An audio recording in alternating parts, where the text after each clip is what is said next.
Bonjour chers amis traders, comme chaque fin de semaine, analyse rapide du Bitcoin, du DAX, du CAC 40, de l'euro-dollar, du SP500 pour la semaine à venir, en mode investissement et en mode trading. On commence avec le calendrier économique de la semaine à venir, relativement calme la semaine prochaine, on a quand même les indices de prix à la consommation, notamment pour tout ce qui est zone euro, puis l'Allemagne, surtout si vous, comme moi, vous aimez bien jouer avec le DAX, eh bien attention, donc mercredi, pendant l'après-midi, et jeudi aux alentours de midi.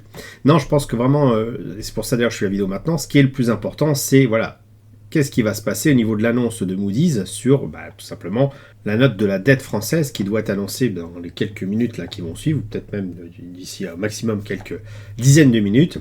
Donc on est resté sur des perspectives relativement stables avec Fitch, puisque nous n'ont pas trop bougé au niveau de la note. On sait que Moody's d'habitude est un petit peu moins complaisant, même s'ils ont fait preuve par le passé, notamment l'année dernière, certaines formes d'indulgence. Est-ce que cette année ça va être maintenu ou pas? Bon, on ne sait pas trop, mais c'est vraiment ça qui va être intéressant, en tout cas pour le CAC 40, et on va voir d'ailleurs sur le graphique, eh bien que ça fait maintenant quelques temps que le CAC 40 ne fait plus grand-chose. Je pense que ça pourrait changer la semaine prochaine, quel que soit d'ailleurs le système de notation, quelle que soit la notation de Moody's. Donc on peut descendre encore d'un cran, passer à A3, voire même passer à A1, c'est-à-dire encore en dessous. Je ne pense pas qu'on va remonter dans le classement à AA1, voire mieux, quoi. Donc attendons de voir ce qui va se passer au niveau de cette notation. Mais je pense que ça va du coup bouger certainement sur le CAC 40 la semaine prochaine. Et c'est pas mal parce que justement, on va le voir, le CAC 40, justement, il fait pas grand chose depuis un petit moment. Allez, on commence déjà par le Bitcoin exprimé en euros. Donc là, le Bitcoin, il reste dans son tunnel de latéralisation. Ça fait plusieurs semaines, je le dis. Il oscille de part et d'autre ce point consensuel, matérialisé par le trait noir. Je suis en weekly. Je pense que c'est une unité de temps adaptée pour le Bitcoin, puisque c'est quelque chose d'assez volatile, et puis qui évolue pas trop, en tout cas, dans le temps. C'est soit on casse vraiment les rectangles, comme par exemple ici, et on passe d'un niveau à l'autre, soit on végète là-dedans. Pour l'instant, on végète, donc je pense qu'il faut conserver la position. Si vraiment, je le dis chaque semaine, mais je pense que c'est important de le répéter, si vraiment vous voulez entrer en position sur le Bitcoin de l'achat, privilégier les zones basses de ce rectangle de latéralisation. Donc là, tout de suite, c'est clairement pas le moment, même si vous avez l'impression que le Bitcoin est en train de monter. Regardez un peu ce qui s'était passé ici, il monte aussi, et il a tendance à redescendre pour rejoindre, osciller autour de ce point consensuel. Tant que cette espèce d'arrangement entre acheteur et vendeur n'est pas finalisé, eh bien voilà, ça risque de durer un petit moment. Auquel cas, à l'achat, vous êtes mieux d'acheter au plus bas pour être serein, puisque le prix a forte chance d'évoluer au-dessus. Puis évidemment, si on se plante et que le Bitcoin se casse la goule, votre stop loss sera relativement proche du point d'entrée, ce qui limitera quand même relativement les dégâts. Donc pour l'instant, le Bitcoin, comme je le disais, on est plutôt sur une perspective haussière, tout simplement parce qu'en unité de temps mensuelle, eh bien, on voit que le graphique est clair. On a un récit au-dessus de 50, les moyennes mobiles qui sont toutes orientées à la hausse, le prix qui se satellise, même s'il stagne depuis quelques temps maintenant. Donc toute la tendance de fond est haussière, et là on est dans une phase de pause, donc il faut profiter de cette pause-là, soit pour entrer en position en bas de ce range-là, soit tout simplement pour patienter, ou mettre son argent arrière si on estime que c'est trop long, que ça oscille trop. Donc revenons sur le DAX, par rapport aux annonces de la semaine prochaine qui vont certainement aussi le faire bouger, sur les indices de prix à la consommation, mais aussi sur ce qui va être annoncé ce soir au niveau de Moody's, et d'ici peut-être une semaine, 2 semaines, non, 3 semaines plutôt, les résultats des élections présidentielles, tout ça, ça va bouger. Ici, on voit que à l'issue de la cassure de ce rectangle-là, donc on a eu un prix qui est parti, qui n'a pas non plus démarré en mode bouchon de champagne, qui stagne, qui reste un peu en train d'osciller au-dessus de ce range-là. Donc c'est une stagnation assez optimiste. Mais voilà, ça stagne toujours. Donc ça va être intéressant de voir ce qui va se passer. Est-ce qu'on va corriger? Pourquoi pas réintégrer ce rectangle de latéralisation? Quelqu'un, il faudra peut-être revoir à la baisse nos ambitions de continuer à performer par le haut. On peut très bien aussi avoir de bonnes nouvelles et un prix qui se mette à augmenter. Quoi qu'il en soit, comme je le dis souvent, comme je l'ai dit d'ailleurs il n'y a pas plus tard de 2 minutes dans cette vidéo, quand vous entrez en position sur une phase de range, même si cette phase-là de range, par exemple, c'est une micro-phase de range-là, on peut descendre l'unité de temps et voir ce qui se passe. Privilégiez toujours la prise de position en bas du range quand il s'agit d'acheter, plutôt que de se dire j'attends que ça casse pour acheter, parce que c'est à ce moment-là qu'on a des pullbacks et qu'on se retrouve en position de faiblesse, c'est-à-dire qu'on sort de position juste après avoir acheté parce que le prix dévisse, et évidemment c'est pile à ce moment-là que le prix repart enfin dans notre direction. Alors cet état attentiste, justement, on va le retrouver sur le CAC 40, c'est extrêmement flagrant sur ce graphique une semaine. où on voit que il se passe rien. Ça fait pratiquement depuis cet été qu'il ne se passe rien. On avait une belle hausse, ça repartait bien, et puis voilà, aux alentours du printemps, pouf, une belle correction, et là, il ne se passe plus rien du tout. On a même eu une belle baisse. Il ne se passe plus rien, donc le prix est en train d'osciller autour de son niveau consensuel ici, qui est en train de se dessiner, parce qu'à force, bien sûr, de faire des achats-ventes toujours au même niveau, eh bien le pic de volume par prix, finalement, il apparaît ici, et on est dessus. Donc je pense que ce qui va faire bouger les choses, c'est cette annonce Moody's ce soir. C'est aussi ce qui peut se passer la semaine prochaine sur les différents critères d'indice de prix à la consommation, puis dans 15 jours au niveau des élections américaines. Pour l'instant, tout est fait pour nous faire patienter. Et franchement, quand on voit la taille du range que l'on a sur le CAC 40, patienter aussi longtemps, ça donne pas envie. Je pense que le mieux, c'est tout simplement de prendre un autre actif qui est en momentum, plutôt que de bloquer son argent sur quelque chose qui ne fait rien du tout. Donc là, pour l'instant, à mon avis, c'est effectivement une sortie par le haut, même si c'est pas au niveau fondamental ce qui s'oriente le plus en ce moment. Parce que voilà, en unité de temps supérieure, le graphique est clair, en unité de temps RSI au-dessus de 50, prix au-dessus des moyennes mobiles, croissantes, le prix qui lui-même est en train de monter. Donc tout ça laisse à penser que ça va continuer, il n'y a pas pour l'instant de divergence qui apparaissent. Mais pour autant, cette oscillation est tellement lente. Regardez, ça fait pratiquement depuis le mois de juin, c'est tellement lent que laisser son argent à rien faire aussi longtemps, ça n'a aucun intérêt. Même si on espère une sortie par le haut, franchement, ça n'a aucun intérêt. Alors peut-être que ça va changer avec cette histoire d'annonce. Si c'est le cas et qu'on est toujours haussier, on envisagera plutôt de prendre position sur le bas de ce rectangle-là. Alors évidemment, si les annonces sont bonnes, il y a fort à parier qu'on ne va pas rejoindre ce bas ici, qu'on va directement partir plein nord. Ça veut dire que là, il sera trop tard pour entrer en position. Et puis, si les annonces sont mauvaises, c'est pas pour autant le moment de vendre, tout simplement parce qu'il faut mieux être en haut du range pour vendre. Il faudra peut-être attendre effectivement qu'une correction se fasse, un effet panique, voir si le prix stabilise après ou pas, ou s'il dégringole directement. Et si c'est le cas, laisser tomber le CAC 40, voire même taper dans du BX4 pour accompagner le mouvement à la baisse. Donc pour l'instant, c'est trop tôt, attendons d'avoir nos fameuses annonces. L'euro-dollar, maintenant, quant à lui, reste dans son range depuis maintenant presque un peu plus d'un an et demi. Il ne fait pas grand-chose. Là, on est en phase de baisse depuis maintenant presque 3-4 semaines, un mois à peu près. C'est en phase baissière.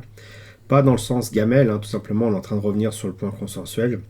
D'ailleurs, même, je pense qu'on doit pouvoir le déplacer très légèrement, puisqu'il il est plutôt ici.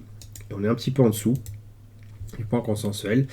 Donc si on est comme moi plutôt baissier sur le long terme, pourquoi? Je le répète, mais je préfère quand même le préciser si les gens n'ont pas vu les vidéos avant. Je pense que là, sur l'unité de temps mensuel, si vous dites que l'euro-dollar est haussier, c'est un problème de lunettes. Donc c'est baissier sur le très long terme. Et donc on est dans une phase en weekly de latéralisation, dans une phase baissière. Donc pour moi, la sortie va se faire par le bas. Elle a le plus forte chance de se faire par le bas. Auquel cas, si j'entre en position, c'est à la vente, comme j'ai pu le faire par exemple ici. Entrer en position à la vente là, et puis envisager une sortie par le bas, tout simplement, parce qu'avec une entrée ici, à part cette zone-là, effectivement, j'ai eu quelques sueurs, mais bon, pas très fortes non plus. J'étais en gain latent pratiquement tout le temps. J'ai même j'ai fait un test ici, donc ça, je ne vais pas revenir dessus, mais j'étais pratiquement tout le temps en gain latent. Ce qui fait que c'est plus confortable que si vous achetiez par exemple ici, vous vendiez par exemple ici en disant ici ça baisse donc ça va continuer à baisser, et là vous vous retrouvez à contre-pied pendant toute cette durée-là. Alors que finalement on va peut-être finir vraiment par casser par le bas. Donc plutôt vendre en haut, ici on n'y est plus, c'est trop tard pour se positionner. L'essentiel des échanges se font à ce niveau de prix-là, donc ça n'a pas un grand intérêt d'entrer ici, sauf si vraiment vous envisagez du très très très long terme. Moi je pense qu'en mode trading, pas forcément scalping, on est quand même sur une unité de temps longue, weekly, et en mode trading, on a tout intérêt en swing trading de se positionner quand ça nous favorise le plus pour garder la position, être confortable psychologiquement, être serein et profiter d'un mouvement de sortie par le bas de l'euro-dollar, ce que moi je pense qu'il va toujours continuer. Vous avez en tête bien sûr tout ce qui est annonce sur les résultats des élections présidentielles qui vont certainement aussi impacter considérablement l'euro-dollar et également le dernier, le SP500, dernier de la liste, qui se comporte vraiment comme le DAX, c'est-à-dire qu'on a cassé le niveau de ce range-là, niveau historique, on est en train de consolider, peut-être de former un rectangle de latéralisation juste au-dessus du dernier, et en phase d'hésitation, il va certainement pas se passer grand-chose Tant qu'on n'aura pas le résultat des élections présidentielles américaines, et à moins d'un événement géopolitique, je ne pense pas effectivement qu'on aura grand-chose. Donc pour l'instant, on reste un peu à l'écart, on regarde ce qui se passe sur le SP500. On ne prend pas non plus ses bénéfices, puisqu'on est quand même dans une tendance baissière, mais voilà, on se méfie de ce que ça pourrait donner en termes de volatilité, donc ne rapprochez pas trop vos stops non plus. Allez, un petit créneau maintenant sur deux titres que je suis particulièrement, qui sont intéressants pour moi, qui sont, alors pas forcément celui-ci, vous en avez plusieurs, mais celui-ci j'ai une position dessus, le Gold Bullion Security, qui est en train vraiment d'exploser, et on retrouve cette philosophie que j'indique tout le temps, c'est-à-dire que voilà, dans une phase haussière, et haussière, bon sang qu'elle l'est, avec une unité de temps mensuelle, on voit que le RSI est au-dessus de 50, tout est vraiment au vert sur le Gold. Et même dans des unités de temps weekly, on arrive à trouver des phases de pause qui peuvent durer quelques semaines à quelques mois. Alors là, c'est plutôt quelques mois, puis mi-avril. Là, on arrive mi-octobre, 6 mois qui ne se passe rien sur le Gold. Et pour autant, on a des mouvements de latéralisation et donc des points d'entrée assez puissants à prendre sur le Gold, notamment à chaque fois qu'on vient sur les plus bas, tout simplement pour profiter, je dirais, d'une accumulation d'entrée en position qui nous mettent en gain latent et qui, quand ils s'explosent, on arrive effectivement à faire des gains assez sympathiques. Donc voilà, on est vraiment en phase d'explosion. Donc acheter maintenant, non. Il faut attendre une latéralisation de la même manière. Imaginez que cette bougie-là, c'est par exemple celle-ci ou celle-ci. Eh bien, acheter ici au plus haut, c'est potentiellement se garantir une perte latente pendant quelques bougies. Quand je dis quelques, il y en a quand même quelques-unes là. Donc attendons que ça consolide. Et on voit dès la première bougie rouge suivie d'une bougie verte qu'on a des niveaux qui sont intéressants finalement tout simplement à positionner pour nos ordres limites. Donc on peut en mettre un ici, pourquoi pas effectivement tenter un coup sur celui-ci pour bénéficier de ce mouvement haussier long terme plutôt que se précipiter sur un mouvement qui là, a priori, je pense que ça a tellement monté qu'il va y avoir certainement une correction. Ça peut être plus ou moins profond en fonction de ce qui va se passer au niveau géopolitique et élections. Mais ça peut aussi tout simplement être beaucoup plus long et auquel cas il ne faut pas non plus prendre une position sur une bougie comme ça. Mais voilà, ici on a vraiment des gains assez intéressants. Si vous avez peur, vous pouvez même prendre une partie de vos gains pour essayer d'assurer toute cette hausse-là, parce qu'on peut très bien avoir un retracement plus profond. Mais en l'état actuel des choses, voilà, c'est extrêmement haussier sur le gold, donc c'est ça que je voulais montrer. Et puis sur le pétrole, donc on est toujours en phase de latéralisation, mais ce qui est intéressant avec le pétrole, parce que ça dure maintenant depuis presque 2 ans, un petit peu plus, c'est que cette phase de latéralisation est particulièrement marquée en weekly. On a des successions de phases où finalement on voit la pompe, le pétrole, le litre d'essence hors taxe, parce que les taxes aussi trafiquent un peu, modifient un petit peu les résultats. Et bien ça oscille vraiment entre c'est raisonnable à c'est extrêmement cher, les agriculteurs sont dans la rue, les routiers sont dans la rue. Là où on a une vague l'année dernière, effectivement, assez puissante en termes justement de hausse des prix. Là, on voit que pratiquement depuis ce printemps, les prix sont revenus à des situations un petit peu plus abordables, un peu plus raisonnables. On est sur des zones de prix à l'achat qui étaient intéressantes, notamment, je vous en avais parlé au tout début septembre. Là, c'est en train de repartir à la hausse. Ça peut revenir encore sur les niveaux, là, sur celui-ci des 22 € avant de repartir vraiment à la hausse.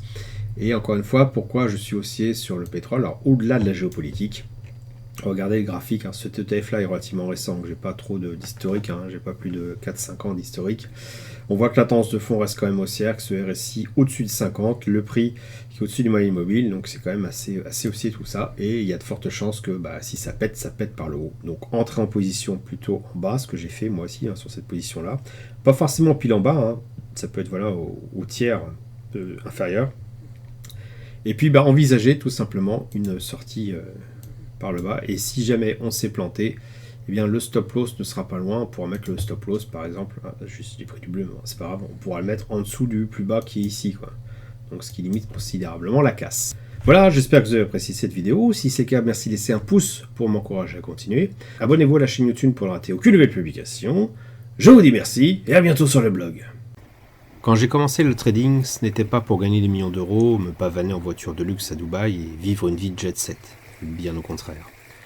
Mon objectif était tout autre. C'était avant tout de pouvoir être serein. Pas besoin d'être millionnaire pour ça. Non, moi je voulais juste être autonome et ne dépendre de personne pour faire mes choix de vie. Ce que je voulais, c'était pouvoir aller en bord de mer, me balader dans la forêt, me réchauffer au coin du feu dans ma petite maison, sans avoir à craindre de ne pas pouvoir payer le prochain loyer. Un objectif simple, puissant, est réellement atteignable à la fois.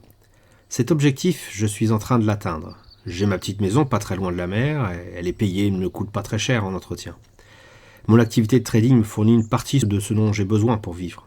Pour le reste, j'ai encore une activité professionnelle, mais elle me sert plus à épargner qu'à vivre.